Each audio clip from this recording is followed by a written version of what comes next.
Nabala ka ng otoridad sa upat ka sunod-sunod nga disgrasya sa kadalanan sa El Salvador City sa Misamis Oriental. Sumala nila kakulangon sa road markings ug street lights ang gitudlong hinungdan sa mga aksidente.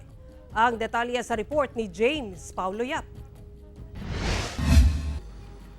Sukad adlong Domingo, upat na ka mga dagkong disgrasya ang natala sa kadalanan sa El Salvador City sa Misamis Oriental. Diin duha niini ang patay ug ubay-ubay sab ang nasamdan. Pinakaulahing insidenteng natala Martes sa gabi.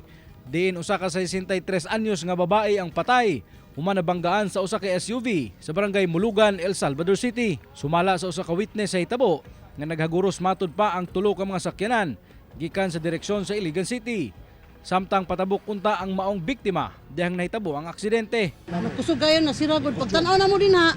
Pagtanaw na mo din, naligid na, gikan dito sa pedestrian, paingon din ang babae, diha lagpot o na dubli ang iyang kuan ba. Gisuwayan pa kuno pagdala sa El Salvador City Lying in Clinic ang biktima apan gideklarang patay sa doktor. Sigon sa investigasyon sa El Salvador City Police, kusog ang ulan niadtong tungura, hinungdan nga wala matud pa makita sa driver ang biktima. Ngit-ngit po ang kwan sir kay dili man gud siya gud nga well-lighted areas.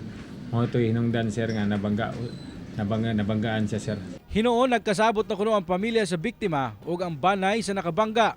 Hinungdan nga wala na ipasak ang kaso. Apan ang maong insidente gikabalakan sa El Salvador City Police. Sumala nila nga ang kakulangon sa road markings, early warning signs ug street lights ang nagunang hinungdan sa disgrasya sa maong lugar. Lakip sab kuno ang taas ug tulid nga dalan gikan sa barangay Mulugan paingon sa barangay Taytay sa syudad nga mo'y accident prone area.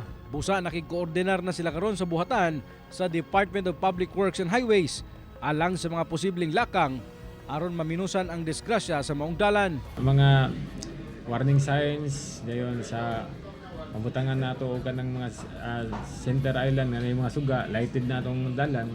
Maminusan nato ang kwan sir, ang disgrasya.